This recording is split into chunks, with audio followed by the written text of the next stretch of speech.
Hey everybody, it's Mike Lalonde here.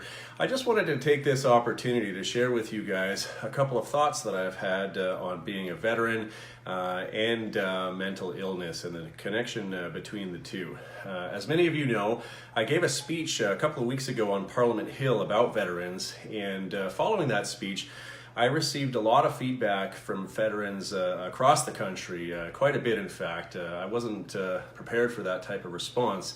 And I found a lot of the guys were asking me, how is it that I seem to be coping so well, because they were expressing difficulties that they were having, and the vast majority of those difficulties were surrounding mental health. And I didn't have a great answer for that at the time, and it caused me to really think about that and reflect. And so I wanted to share with everybody my reflections on that. So I was medically released from the Canadian Armed Forces this past summer, and I was medically released because I was going through a major depression, and that major depression is something that I've been battling with for at least the past 4 years. So, the answer to the question is that it's been a struggle. It was very hard, especially after I came out of the military. I haven't ever spoken about this really publicly before because it's not something that I really wanted to talk about. And to be quite frank, it's very, very difficult to do right now. But I chose to do that just to make sure that I could communicate with everybody that we do all struggle. And for me, that manifested itself in many ways. I felt very isolated and alone. I was depressed. My self-esteem took a nosedive. I started making bad decisions. I would look for self-validation in all the wrong places. And there was a sense of hopelessness, and it was a really, really difficult time for me. And I suffered in silence. I didn't talk to my parents about this. I talked to my mental health practitioners, but I would never tell them the full story. I would only give them bits and pieces because I didn't even want to talk to them about it. I felt ashamed, and to some degree I still do. I never went through a traumatic experience like many of you have. And even though that's the case, I still succumbed to these sorts of things anyway, and it's a very difficult pill to swallow. So I guess the answer to the question is that we all struggle. I am struggling too. The struggle is still alive. I never came up with a magic cure for this.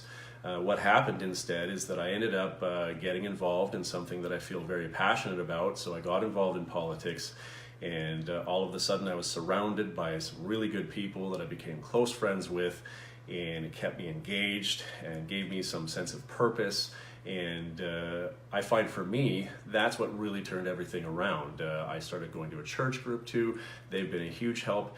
And so ultimately my decision to engage with people and get out there is what really made the difference for me. But that doesn't mean that the struggle ends. I still have bad days. Thankfully, I have many more good days than bad days now.